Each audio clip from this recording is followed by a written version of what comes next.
মানুষের জীবনে দুটি বড় মাপের সম্বল আছে। প্রথম হলো আশা। আশা যেটা আমাদের সামনে পথ চলার প্রেরণা যোগায়। আশা যা আমাদের শক্তি প্রদান করে, সাহস যোগায়, আমাদের এটা বোঝায় যে এখন অনেক কিছু শুভ হওয়া বাকি আছে, ভয় পেও না। আর দ্বিতীয় হলো বিশ্বাস। জীবনে যখনই আমরা কাউকে বিশ্বাস করি তখন একটা বিশেষ মাপের শক্তি অনুভব করি। কখনো কখনো এই আশা হতাশায় পরিবর্তিত হয়ে যায়, আর বিশ্বাস বিশ্বাসঘাতকতায় পরিবর্তিত হয়। তখন কি করা যায়? তখন কি আপনি এটা বলবেন যে আশা করা অনুচিত, বিশ্বাসের অস্তিত্ব নেই? না, এটা কখনোই অনুচিত নয়। আপনি যদি কাউকে বিশ্বাস করেন আর সেই বিশ্বাস যদি সেই ব্যক্তি ভঙ্গ করে, তাহলেও এটা আপনার দোষ, কারণ আপনি সিদ্ধান্ত নিয়েছিলেন যে আপনি সেই ব্যক্তির উপর বিশ্বাস করবেন। আপনার সিদ্ধান্তের দোষ ছিল, আপনার ভাগ্যে নয়। কিন্তু ধরুন এমন একটা পরিস্থিতি এলো, তখন কি করা উচিত? আশা করুন তাদের থেকে যারা আপনার থেকে বড়, আর বিশ্বাস করুন তাদের যারা আপনার সমতুল্য। আশা করতে হলে ঈশ্বরের কাছে করুন যে আমি জীবনে যা কিছুই করছি, যে কর্ম করছি, যাকে বিশ্বাস করছি, তারা আমার সাথে যেন কোনো অনুচিত না করেন। আমি শুধু এটাই আশা করব। আর বিশ্বাস অন্য কারোর উপর করার আগে নিজের উপর করুন, কারণ সত্যি বলতে আপনি নিজেকে কখনোই ঠকাবেন না, তাই না? আসুন আমার সাথে ভালোবেসে বলুন, রাধা রাধা। বেশিরভাগ মানুষ এ কথা বলে থাকেন যে সময় অত্যন্ত বলশালী, সময় হলো খুবই শক্তিশালী। সময়কে চোখে দেখা যায় না, কিন্তু আমাদের সমস্ত কিছু দেখিয়ে দিয়ে যায়। তাই এই সময়কে কিছুটা ভয় পাওয়া প্রয়োজন। চলুন, প্রত্যেকের ভাবনা আলাদা, প্রত্যেকের মানসিকতার পিছনে নিজস্ব অভিজ্ঞতা রয়েছে, তাকে আমি সম্মান করি। আর কোথাও না কোথাও এই কথাটা সত্যি। কিন্তু যে ব্যক্তি নিজের জীবনে বিকাশ ঘটাতে চান, তিনি যতই এই সময়কে ভয় পান না কেন, তাকে এই সময়কে বুঝতে চেষ্টা করতেই হবে। যদি আপনি সাফল্যের পথে অগ্রসর হতে চান, তাহলে এই সময়কে বুঝুন, এর কথা বোঝার চেষ্টা করুন। এটা খুব আবশ্যক। দেখুন, আমরা সবাই জানি সময় আমাদের কাল, একদিন না একদিন সময় আমাদের অবশ্যই গ্রাস করবে। ততদিন এই সময়কে সম্মান করতে শিখুন। এটা কতটা শক্তিশালী সেটা বুঝতে চেষ্টা করুন, আর সময়ের সাথে তালে তাল মিলিয়ে চলতে চেষ্টা করুন। সময় নিজে থেকেই শুভ হয়ে উঠবে। আসুন আমার সাথে ভালোবেসে বলুন, রাধা রাধা। জন্ম এবং মৃত্যু, এই দুই হলো মানুষের জীবনের সবথেকে গুরুত্বপূর্ণ দুই মুহূর্ত। মানুষ যখন জন্ম নেয় তখন তার কাছে এই সংসার জন্মগ্রহণ করে, এবং এই সংসারে যে জ্ঞান আছে, পুণ্য আছে, পাপ আছে, উচিত অনুচিত আছে, সেই সবকিছু সে জানতে পারে। এবার যেই মুহূর্তে তার মৃত্যু হয়, তার কাছে এই সবকিছুরই মৃত্যু হয়ে যায়। এবার মানুষের যখন জন্ম হয়, এই শুভ দিনের প্রসন্নতার কারণে মিষ্টি বিতরণ করা হয়, উপহার বিতরণ করা হয়, সবাই তা গ্রহণ করেন। এবার মানুষ যখন মৃত্যু লাভ করেন, তখনও শ্রাদ্ধের কাজের সময়ও নানান মিষ্টি বিতরণ করা হয়, সবাই সেটাও গ্রহণ করেন। এবার এই মিষ্টি দ্বারা আমরা জীবনে মিষ্টি মুখ করি, কিন্তু আমাদের জীবনের সবথেকে গুরুত্বপূর্ণ এই মুহূর্ত, এই দুই দিনেই আমরা এটা গ্রহণ করতে পারি না। কখন গ্রহণ করতে পারি? যখন উচিত সময় আসে। আর উচিত সময় কখন আসে? জন্মদিন এবং মৃত্যুদিন, এই দুইয়ের মাঝের মুহূর্ত, জীবনকাল। এই জীবনকালেই আপনি মিষ্টি খেতে পারেন, সুস্বাদু ব্যঞ্জন খেতে পারেন, শ্রেষ্ঠ কর্ম করতে পারেন, পুণ্য করতে পারেন, এই সংসারকে প্রেরিত করতে পারেন। তাই এই জীবনকালকে ব্যর্থ হতে দেবেন না। এই সময় অত্যন্ত শ্রেষ্ঠ কর্ম করুন, মহান হয়ে উঠুন, আর আমার সাথে ভালোবেসে বলুন, রাধা রাধা। প্রেম অত্যন্ত পবিত্র অনুভূতি, শুদ্ধ অনুভূতি। কোনো অশুভ মানুষের হৃদয় পরিবর্তন করার ক্ষমতা রাখে, তাদের মনেও করুণা জাগ্রত করার ক্ষমতা রাখে। কিন্তু কিছু মানুষ এমন আছেন, কিছু পরিস্থিতি, কিছু মুহূর্ত এমন আসে যখন প্রেমে শান্ত থাকা যায় না। ভালোবেসে কিছু বোঝানোর জন্য আমি যুদ্ধ থেকে পালিয়েছিলাম, আমাকে যুদ্ধবিমুখ বলা হয়েছিল। কিন্তু তখনও যখন জরাসন্ধ বুঝতে পারল না, তখন ওকে দুটুকরো করে সমাপ্ত করতে হলো। প্রেমপূর্বক মৈত্রীর প্রস্তাব নিয়ে আমি হস্তিনাপুরে গিয়েছিলাম, কিন্তু যখন দুর্যোধনের অশুভ বুদ্ধি এটা বুঝতে পারল না, তখন আমাকে মহাভারত রচনা করতে হলো। ভালোবেসে এই সংসারের জন্য আমি বাঁশি বাজাই, কিন্তু এমন কিছু মানুষ আছেন যারা প্রেমের ভাষা বুঝতে পারেন না। তাদের হাত থেকে এই সংসারে যে ভালোবাসা আছে তাকে রক্ষা করার জন্য আমাকে হাতে সুদর্শন চক্র তুলে নিতে হলো। এই সংসারে ভালোবাসা গুরুত্বপূর্ণ।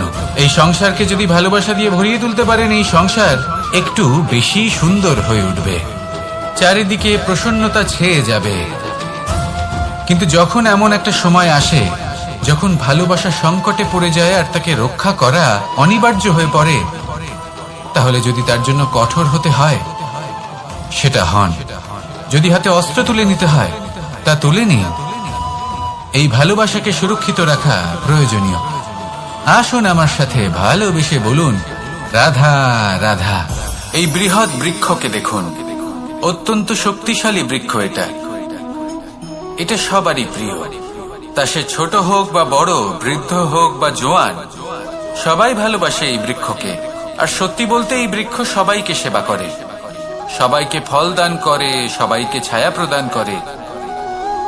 দূর থেকে দেখে মনে হয় এর কোনো পরিচর্যার প্রয়োজনই নেই, কিন্তু একজন কুশল মালী এইভাবে ভাবেন না।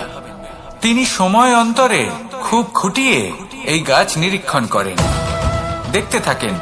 যদি কোনো এমন শাখা থাকে যা রোগগ্রস্ত, তাহলে সেটা কেটে আলাদা করে দেন। যদি এমন কোনো শাখা থাকে যা মৃত, তাহলে সেটা আলাদা করে দেন। আর এইভাবে উপযুক্ত দেখাশোনা করার কারণেই এই বৃক্ষ এইভাবে সুস্থ হয়ে থাকে, সতেজ হয়ে থাকে, সবার সেবা করতে থাকে। আপনাকেও নিজের সাথে সেটাই করতে হবে। নিজের জন্য আপনাকে একজন কুশল মালী হয়ে উঠতে হবে, রক্ষা করতে হবে নিজের শরীরের, নিজের মনের। আপনার শরীর যদি রোগগ্রস্ত হয়ে পড়ে, তাহলে ওষুধ গ্রহণ করতে হবে। যদি এই মন কোনো এক কারণে বিচলিত হয়ে পড়ে, তাহলে তার থেকে নিজেকে মুক্ত করতে হবে। আপনি যদি নিজের যত্ন নেন, তবেই এই বৃক্ষের মতো হতে পারবেন, সেই বৃক্ষ যে সবারই প্রিয়, সবাইকেই সেবা করে। আসুন আমার সাথে ভালোবেসে বলুন, রাধা রাধা।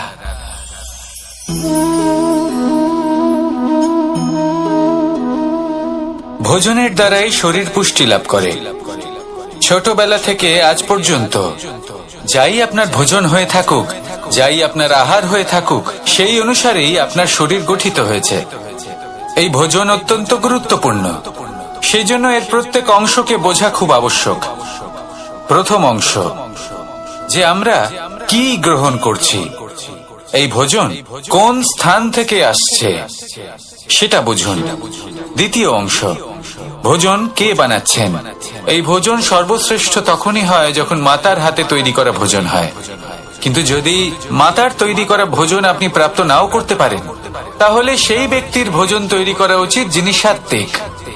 তৃতীয় অংশ, কোন স্থানে আপনি ভোজন গ্রহণ করছেন। যে স্থানে আপনি ভোজন গ্রহণ করছেন তা সাত্ত্বিক হওয়া উচিত, তাহলে অত্যন্ত গুরুত্বপূর্ণ। এবং চতুর্থ সবথেকে গুরুত্বপূর্ণ অংশ, তা হলো এই ভোজন আপনি যার দ্বারা প্রাপ্ত করেছেন, যেখান থেকে প্রাপ্ত করেছেন, যে স্থানে বসে আপনি ভোজন গ্রহণ করছেন, তার প্রতি কৃতজ্ঞতা প্রকাশ করুন এবং ভোজন পূর্ণরূপে সমাপ্ত করুন। তবেই এই ভোজন আপনাকে সুখী জীবন দান করবে, সুস্থ শরীর দেবে, আর এই মন তা সুপ্রসন্ন হয়ে বলবে, রাধা রাধা। এই হলো বট গাছের একটা বীজ।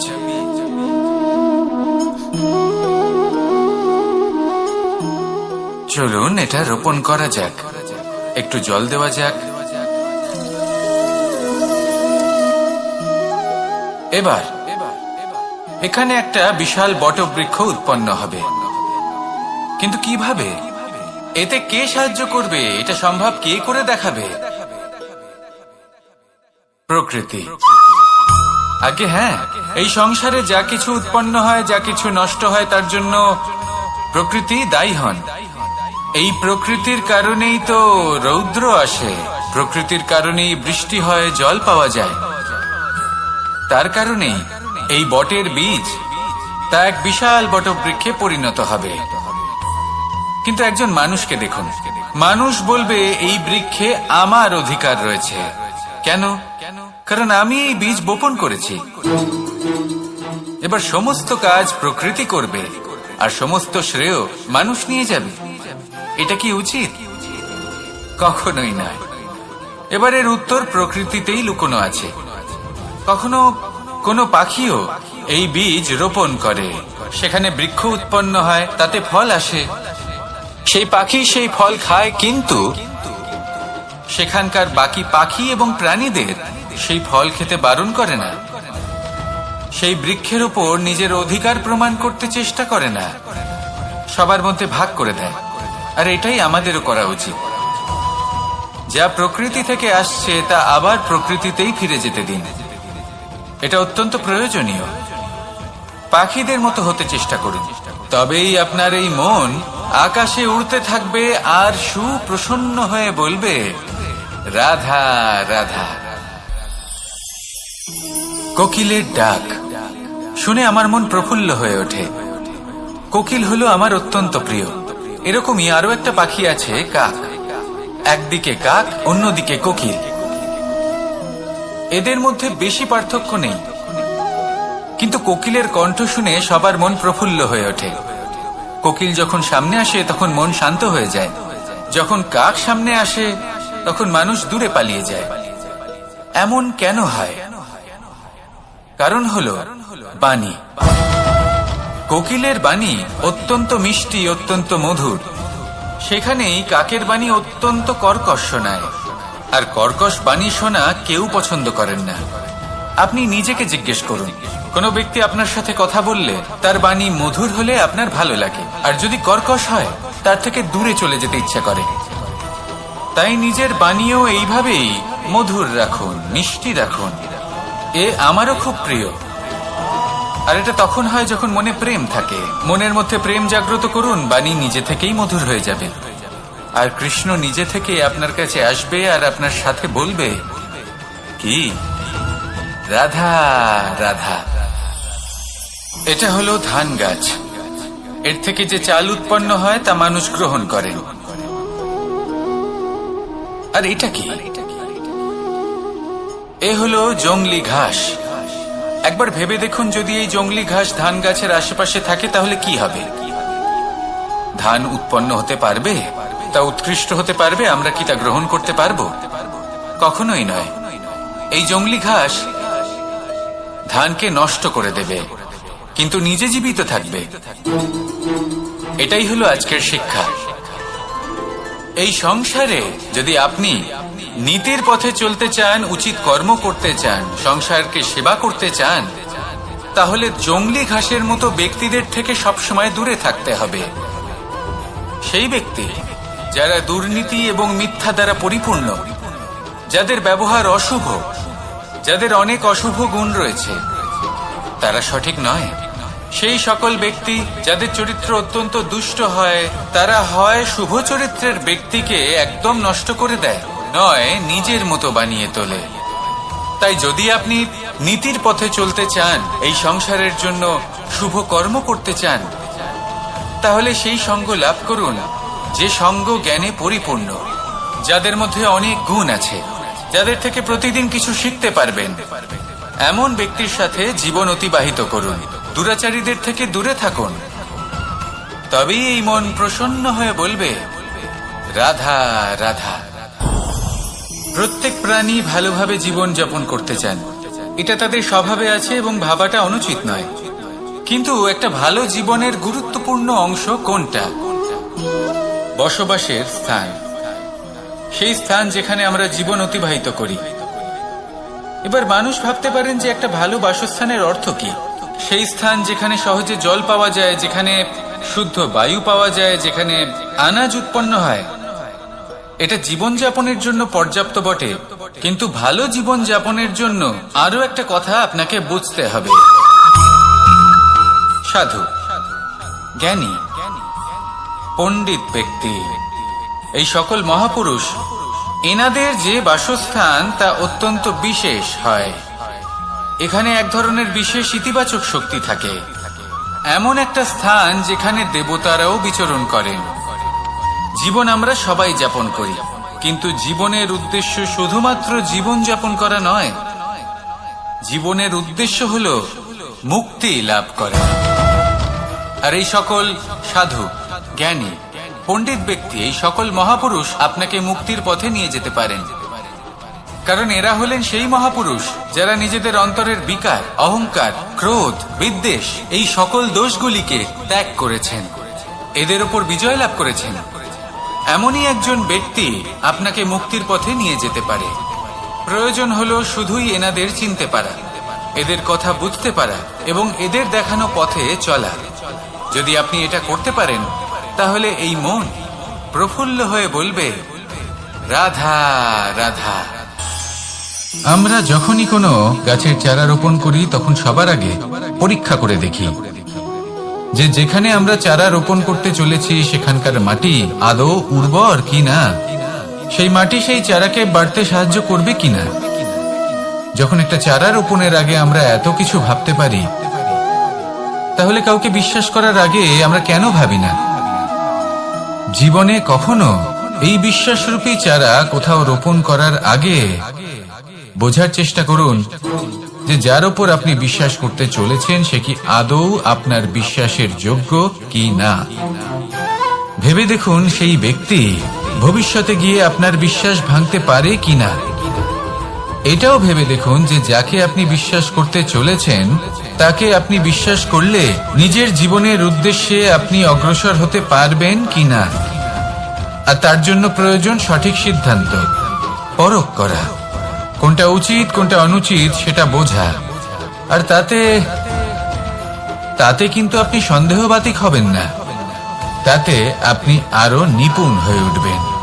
তাই যদি আপনি নিপুণ হয়ে উঠতে চান, তাহলে বোঝার চেষ্টা করুন, পরখ করে দেখুন, কোনটা উচিত কোনটা অনুচিত বুঝুন। আর বিশ্বাস তখনই করুন যখন আপনি 100% নিশ্চিত হবেন যে সে বিশ্বাসের যোগ্য। আসুন আমার সাথে ভালোবেসে বলুন, রাধা রাধা। প্রত্যেক মানুষ জীবনে সাফল্য কামনা করেন এবং তার জন্য নিরন্তর চেষ্টা করতে থাকেন, নানান ধরনের নীতি এবং পরিকল্পনা করেন। শুধু একটা বিষয় নিয়ে ভয়ভীত থাকেন, পরীক্ষার বিষয়। প্রত্যেক মানুষকে জীবনে পরীক্ষা দিতেই হয়, আর বিভিন্ন সময় পরীক্ষা দিতে হয়। এটাই হলো প্রকৃতির নিয়ম, আর সেটা আমরা বদলাতে পারবো না। এবার মানুষ ভাবে যে বারবার আমাকেই কেন পরখ করা হচ্ছে। তিনি ভীত হয়ে থাকেন, কারণ পরীক্ষার এই প্রক্রিয়া খুব একটা সহজ হয় না। এবার আমাকে একটা কথা বলুন, যদি আপনি সোনা বিক্রি করতে যান, তাহলে সেই সোনা যতই শুদ্ধ হোক না কেন, সামনে থাকা ব্যবসায়ী একবার অন্তত তাকে পরখ করে দেখে, তাই না? তবেই তো তার মূল্যটা জানা যায়। আমরাও হলাম সেই স্বর্ণের মতো, সময়ান্তরে আমাদেরকেও পরখ করা হবে। শুধু নিজেকে শ্রেষ্ঠ করে তুলুন, নিজেকে শুদ্ধ রাখুন। যদি শ্রেষ্ঠ এবং শুদ্ধ হন, তাহলে আর পরীক্ষার ভয় থাকবে না। আপনার মূল্য যা থাকার সেটাই থাকবে। আসুন আমার সাথে ভালোবেসে বলুন, রাধা রাধা। সাগর জল তত্ত্ব দ্বারা সমৃদ্ধ, এ হলো জন্মদাতাও আর জনকও। এই সাগরকে দেখে আমরা অনেক কিছু শিখতে পারি। এই সাগরকে বাইরে থেকে দেখলে মনে হবে ঢেউ কোলাহল সৃষ্টি করছে, কিন্তু যদি আপনি আস্তে আস্তে কিছুটা গভীরে যান, তাহলে দেখবেন ঢেউগুলি শান্ত হয়ে গেছে। সেই একই সাগর তীরের কাছে অন্যরকম, গভীরে অন্যরকম। এবার সাগরের মাঝে এসে দাঁড়ান আর অনুমান করতে চেষ্টা করুন যে এটা কতটা গভীর। তাহলে দেখবেন এই কাজ অসম্ভব। আপনি সত্য কখনোই জানতে পারবেন না যতক্ষণ না সেই সাগরের তলদেশে পৌঁছচ্ছেন। এবার এই সাগরের মতোই হয় মানুষ। মানুষকে আপনি দূর থেকে বুঝতে পারবেন না, আপনাকে কাছে যেতেই হবে। একই দিনে আপনি পূর্ণরূপে কোনো মানুষকে জানতে পারবেন না, তার সাথে সময় কাটাতে হবে। প্রত্যেক মানুষ হলো আলাদা, ঠিক সাগরের মতো, যার নিজের আকার আছে, নিজস্বতা রয়েছে, গভীরতাও আছে। সেটা বোঝার সময় দিন, নয়তো কখনো কোনো মানুষকে বুঝতেই পারবেন না। আসুন আমার সাথে ভালোবেসে বলুন, রাধা রাধা। আমাদের এই জীবন, তাতে এই যে সময় চক্র, তা তিনটি ভাগে বিভক্ত। এক হলো অতীতকাল, ফেলে আসা অতীত, তারপরে আসে বর্তমান, এখনকার এই মুহূর্ত, আর তারপর আসে আগামীকাল অর্থাৎ ভবিষ্যৎ। এবার এখানে সবথেকে গুরুত্বপূর্ণ হলো অতীতকাল, ভবিষ্যৎকাল, ফেলে আসা অতীত এবং আগামী সময়। কেন? কারণ এই দুইয়ের উপর নির্ভর করছে যে আপনি বর্তমানে কি করতে চলেছেন। শুধু প্রয়োজন হলো সঠিক দৃষ্টিভঙ্গি। অতীতকালকে যদি আপনি একটি দৃষ্টিভঙ্গি থেকে দেখেন, তাহলে অতীতকালে আপনি দুঃখও দেখতে পাবেন, যন্ত্রণাও দেখতে পাবেন। অন্য কোনো দৃষ্টিভঙ্গি থেকে দেখলে আপনি অতীতকাল থেকে শিক্ষাও লাভ করবেন। এবার এই শিক্ষা অনুসারেই বর্তমানে কর্ম করা উচিত। এবং যদি ভবিষ্যতের কথা বলি, তাহলে বলবো ভবিষ্যতের কথা ভেবে আপনি আজ অবশ্যই চিন্তিত হতে পারেন। অন্য একটি দৃষ্টিভঙ্গি থেকে দেখলে এই ভবিষ্যতেই আপনি একটি লক্ষ্য, একটি উদ্দেশ্য দেখতে পাবেন, যে আপনি কি করতে চান, কি লাভ করতে চান। এবার সেই অনুসারে বর্তমানে কর্ম করা উচিত, ভবিষ্যৎ এবং অতীতকাল অনুসারে। এভাবেই যদি জীবনে কর্ম করতে থাকেন, আপনার এই বর্তমানের দিনগুলো আপনি একটু নতুন ভাবে বাঁচতে পারবেন। এভাবেই যদি জীবনে এগোতে থাকেন, তাহলে আপনার জীবনে আনন্দের উদ্ভব হতে কেউ বাধা দিতে পারবে না। আসুন আমার সাথে ভালোবেসে বলুন, রাধা রাধা।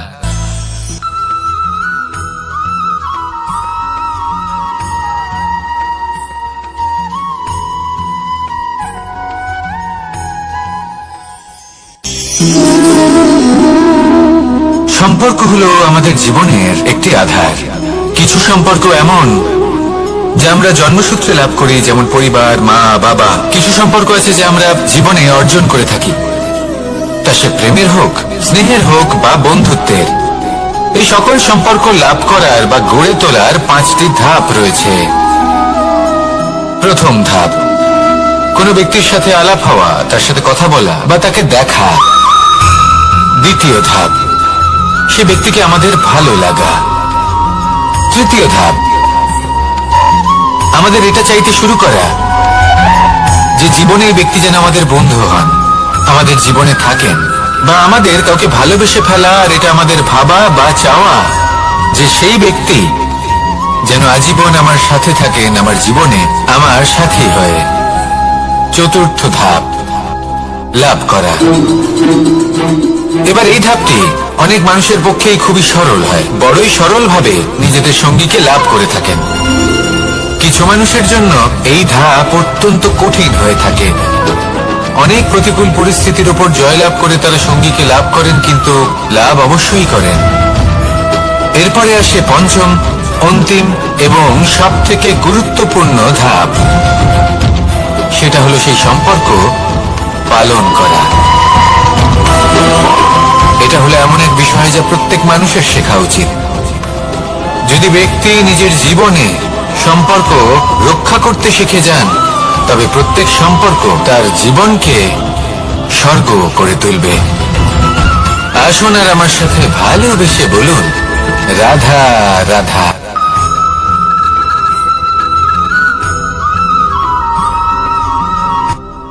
রাত্রে আমরা সুখ নিদ্রা লাভ করি, আমরা স্বপ্ন দেখি, ভবিষ্যতের পরিকল্পনা করি, খুব ভালো লাগে। সকালে যখন চোখ খুলি, নিদ্রা ভঙ্গ হয়, স্বপ্ন সেইখানেই ভেঙে যায়, আর তারপর আমরা আমাদের রোজকার জীবন যাপন করি। স্বপ্ন হয়তো মানুষ রাতের বেলায় দেখেন, কিন্তু সেটাকে সার্থক দিনের বেলাতেই করতে হয়। রাতে মধুর বাতাসের নিচে কোমল শয্যায় শুয়ে মাতার গলায় মিষ্টি গান শুনতে শুনতে নিদ্রায় আচ্ছন্ন হওয়া, স্বপ্ন দেখা, ভবিষ্যতের পরিকল্পনা করা বড়ই সরল। কিন্তু সকালবেলায় সময় মতো উঠে সূর্যের তাপ সহ্য করে, সেই উষ্ণতা সহ্য করে সর্বাঙ্গ ঘেমে গিয়ে নিজের পথ খুঁজে বের করা, সেই পথে অগ্রসর হওয়া, বাধা বিপত্তি এসবের সম্মুখীন হওয়া, আর তারপর লক্ষ্য লাভ করা, এগুলো কঠিন কাজ। এ হলো অত্যন্ত কঠিন কাজ। যদি আপনি চান যে স্বপ্ন আপনি দেখেছেন তা সত্যি হোক, তাহলে দিনের বেলায় আপনাকে বেরিয়ে কর্ম করতেই হবে, পরিশ্রম করতেই হবে। মনের এই চক্ষু দিয়ে স্বপ্ন দেখা সম্ভব, কিন্তু যদি আপনি বুঝতে পারেন যে এই স্বপ্নই হলো আপনার লক্ষ্য, তাহলে তাকে সার্থক করতে শুধুমাত্র পরিশ্রম দ্বারাই করতে হবে। তাহলে পরিশ্রম করুন আর আমার সাথে ভালোবেসে বলুন, রাধা রাধা। মানুষের জীবনে তিনটি গুণ অত্যন্ত প্রয়োজনীয়: শ্রদ্ধা, বিনম্রতা, যোগ্যতা। যদি জ্ঞান লাভ করতে চান তাহলে শ্রদ্ধার প্রয়োজন, যদি মান লাভ করতে চান তাহলে স্বভাবে বিনম্র হওয়া প্রয়োজন, আর যদি মনোবাঞ্ছিত স্থান লাভ করতে চান তাহলে যোগ্যতার প্রয়োজন। বিষয়টা সহজ। শ্রদ্ধা আপনাকে জ্ঞান দেবে, নম্রতা আপনাকে মান, আর যোগ্যতা উচিত স্থান দেবে। কিন্তু যদি আপনি এই তিনটি গুণ সম্মিলিত করেন তাহলে এমন কিছু লাভ করবেন যা এই সব কিছুর থেকে অনেক ঊর্ধ্বে। সম্মান। আর এ হলো সেই সম্মান যা প্রত্যেক মানুষের নিজের জীবনে লাভ করতে চেষ্টা করা উচিত, কারণ এই হলো সেই সম্মান যার কারণে আপনি চলে যাওয়ার পরেও এই সংসার আপনাকে ভালোবাসবে আর মনে রাখবে। আসুন আমার সাথে ভালোবেসে বলুন, রাধা রাধা। আকাঙ্ক্ষা কখন লোভে পরিণত হয়ে যায় তা কেউ বলতে পারে না। এবার তার পরিণাম কি হতে পারে তাও আমরা কেউ জানি না। আজ আমি আপনাকে বলছি, কোন ব্যক্তি সব থেকে বেশি ক্ষতির সম্মুখীন তখনই হয় যখন সে এটা মনে করে যে সে সব থেকে বেশি সুরক্ষিত স্থানে রয়েছে। সে ভাবে যে সে সেখানে সুরক্ষিত রয়েছে। সে তখন অসাবধান হয়ে পড়ে, আর তখনই তাকে জীবনের সব থেকে বড় ক্ষতির সম্মুখীন হতে হয়।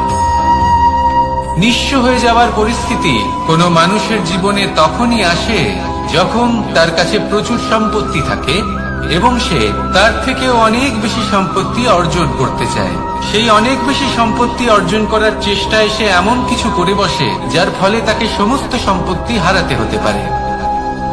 একজন রচনাকার নিজেই নিজের প্রতিভা একদম শেষ করে দিতে পারে যখন সে অনেকগুলো কাজ নিজের কাঁধে নিয়ে নেয়। একটা গুরুত্বপূর্ণ কথা সবসময় মনে রাখবেন, আজ আপনি যেখানেই থাকুন না কেন, যেমনই যে কোনো স্থানেই থাকুন না কেন, এর পেছনে আপনার আকাঙ্ক্ষার একটা বিশাল ভূমিকা রয়েছে। কিন্তু মনে রাখবেন, আপনাকে শিখতে হবে যে কখন আর কিভাবে নিজের উচ্চাকাঙ্ক্ষাগুলিকে লাগাম পরাতে হবে, কারণ এটা অত্যন্ত আবশ্যক। তাই আসুন আর আমার সাথে ভালোবেসে বলুন, রাধা রাধা। অনেক সময় আমরা জীবনে অনেক মানুষকে এমন বলতে শুনে থাকি যে আমি অসফল হয়েছি কারণ আমার সময় ভালো যাচ্ছিল না। আমি এই জিনিসটা লাভ করতে চাইছিলাম কিন্তু করতে পারলাম না কারণ আমার সময়টা ভালো যাচ্ছিল না। আমি আমার জীবনে ওই মহান কাজটা করতে চাইছিলাম কিন্তু করতে পারলাম না। কেন? কারণ আমার সময়টা ভালো যাচ্ছিল না। কিন্তু যে মুহূর্তে ভালো সময় আমার জীবনে আসবে আমি সব কিছু প্রাপ্ত করব। এমন প্রায় প্রত্যেকেই বলেন। আসুন একটা কথা বোঝা যাক। একজন মালিকে দেখুন, সে প্রত্যেক দিন গাছের সেবা করে, তাকে জল দেয়, তার যত্ন আত্তি করে। কেন? প্রত্যেক দিন সেই গাছ ফল দেয় না। সঠিক সময় এলে তবেই সেই গাছ ফল দেয়, কিন্তু প্রত্যেক দিন মালি তার সেবা করে, তাকে যত্ন করে। শুধুমাত্র তখন করে না যখন সেই গাছ ফল দিতে সক্ষম। আর যদি মালি গাছের যত্ন প্রতিদিন না করে তাহলে হয়তো সেই গাছ ফল দিতেই পারবে না। এটাই হলো আমাদের জন্য একটা শিক্ষা। যখন সময় আমাদের জন্য অপেক্ষা করে না তখন আপনি সময়ের জন্য কেন অপেক্ষা করছেন? ভালো সময়ের জন্য অপেক্ষা করবেন না। ভালো এবং শুভ কর্ম দ্বারা ভালো সময়কে নিজের কাছে টেনে আনুন। নিরন্তর কর্ম করুন, পরিশ্রম করতে থাকুন। শুভ সময় আপনা থেকেই আপনার কাছে আসবে। আসুন আমার সাথে ভালোবেসে বলুন, রাধা রাধা। মানুষের এই সংসারে জীবনযাপন করার জন্য কিছু জিনিসের প্রয়োজন পড়ে। এমন কিছু আবেগ, এমন কিছু বস্তু আছে যেগুলো তার প্রয়োজন হয়, কিন্তু সব থেকে বেশি যে জিনিসটা তার প্রয়োজন হয় সেটা হলো সম্মানের। আমাদের ভালো লাগে যখন কেউ আমাদের সম্মান করে। আমরা কাউকে সম্মান করলে তারও সেটা ভালো লাগে।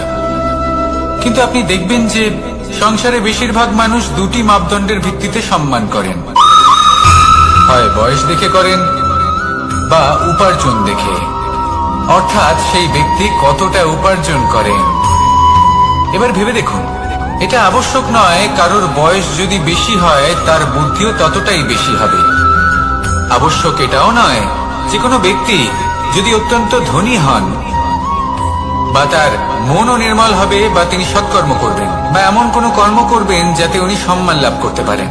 হতে পারে উনি ধনী কিন্তু দুশ্চরিত্র। সেই জন্য বয়স বা উপার্জন দেখে কোনো ব্যক্তিকে সম্মান করবেন না, কর্ম দেখুন। যদি গভীরভাবে ভেবে দেখেন তাহলে দেখবেন যদি কোনো মানুষ কোনো সৎকর্ম করেন তাহলে তার প্রতি হৃদয় থেকে সম্মান জাগ্রত হয়। এটাই হলো সেই সম্মান যা অর্জন করতে হবে। বয়স আজ আছে, কাল আরো বৃদ্ধি পাবে। উপার্জন আজ আছে, কাল সেটা কমে যেতেও পারে। কিন্তু যদি আপনি নিরন্তর শুভকর্ম করতে থাকেন তাহলে আপনি মৃত্যুর পরেও অমর হয়ে থাকবেন। আসুন আমার সাথে ভালোবেসে বলুন, রাধা রাধা।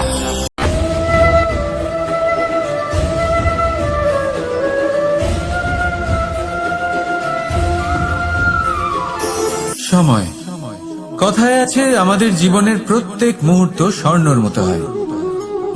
এবার হয় আমরা একে নিজেদের কাছে রাখতে পারি বা একে আমরা চলে যেতে দিতে পারি, কারণ এই ছোট ছোট মুহূর্তই আছে যা আমাদের জীবনকে গড়ে তোলে। এখন এই জীবন কেমন হবে তা আমাদের উপর নির্ভর করে। যদি আপনি একটা মুহূর্তের যত্ন না নেন, যদি আপনি এক মুহূর্ত ভালো না বাসেন, যদি আপনি এক মুহূর্ত স্নেহের আনন্দ না উপভোগ করতে পারেন, তাহলে দেখতে দেখতেই আপনার সমস্ত সময় নষ্ট হয়ে যাবে, আপনি জানতেও পারবেন না। অর্থাৎ এই সময় স্বর্ণ হতে পারে না। তবে আমরা একে স্বর্ণ বানিয়ে নিতে পারি আমাদের চেষ্টার মাধ্যমে। এই সময় শুধু একটি লাঙল যা মাটির সাথে লড়াই করতে পারে, আর কিছু না। একটা অত্যন্ত গুরুত্বপূর্ণ কথা মনে রাখবেন, আপনার কাছে শুধু সময় আছে। এবার আপনি এটা দিয়ে স্বর্ণ বানাবেন না ঘুমিয়ে স্বপ্ন দেখে কি নষ্ট করবেন, সিদ্ধান্ত আপনারই। রাধা রাধা। একটা সিদ্ধান্ত। এই জীবনে একটা সিদ্ধান্তের গুরুত্ব কি হতে পারে তা কখনো ভেবে দেখেছেন? একটা সিদ্ধান্ত সেই ভিত্তি হতে পারে যা আপনার পুরো জীবনকে বদলে দিতে পারে, এই সমস্ত সংসারকে বদলে দিতে পারে, ভবিষ্যৎ বদলে দিতে পারে। এই সিদ্ধান্ত যে কোন রাস্তা চয়ন করতে হবে, সেই সিদ্ধান্ত যে কখন সামনে এগোতে হবে আর কখন থেমে যেতে হবে, সেই সিদ্ধান্ত যে কখন যুদ্ধ করতে হবে আর কখন নিজেকে পিছু পা হতে হবে। এই সিদ্ধান্ত হলো খুব গুরুত্বপূর্ণ। আর আপনি তো এই সংসারে একা নন, তাই আপনার একটা সিদ্ধান্ত শুধু আপনার জন্যই নয়, সমস্ত সংসারের জন্য গুরুত্বপূর্ণ হতে পারে। এবার এই সিদ্ধান্ত আপনারই হবে। ভাবনা চিন্তা করে নেবেন, সাফল্য পাবেন। রাধা রাধা। ভবিষ্যৎ। সংসারে এমন কোন ব্যক্তি আছেন যিনি নিজের ভবিষ্যতের বিষয়ে ভাবেন না? যে কেউ ভাবেন আমার ভবিষ্যৎ কিছু এরকম হবে, আমি ভবিষ্যতে এরকম কিছু একটা করব, এই সুবিধা থাকবে, এই আনন্দ পাবো, ইত্যাদি ইত্যাদি। কিন্তু সত্যি বলি, ভবিষ্যতের থেকে বড় ভণ্ড আর কেউ নেই। ভবিষ্যৎ আপনাকে ছেড়ে চলে যাবে, আপনি জানতেও পারবেন না। ভবিষ্যৎ আপনার থেকে আপনার বর্তমান কেড়ে নেবে। অনেক সময় আমরা ভবিষ্যতের বিষয় ভাবতে থাকি, দুশ্চিন্তা করতে থাকি, ভবিষ্যৎ দিয়ে নিজেকে এতটাই ঘিরে ফেলি যে বর্তমান কি তা ভুলেই যাই, তার বোধই আমাদের থাকে না। ভাবুন, ভবিষ্যৎ কি? ভবিষ্যৎ হলো সেটাই যা এখনো পর্যন্ত ঘটেনি। বর্তমান হলো সেটা যা এখন ঘটছে। তাহলে যা এখনো ঘটেইনি তার বিষয়ে দুশ্চিন্তা করে নিজেকে ব্যতিব্যস্ত কেন করছেন? এই বর্তমান এটাই হলো গুরুত্বপূর্ণ। এর উপরে সমস্ত ভাবনা কেন্দ্রীভূত করুন। মনে লক্ষ্য অবশ্যই রাখুন, কিন্তু পুরো মনোযোগ শুধু বর্তমানে থাকবে।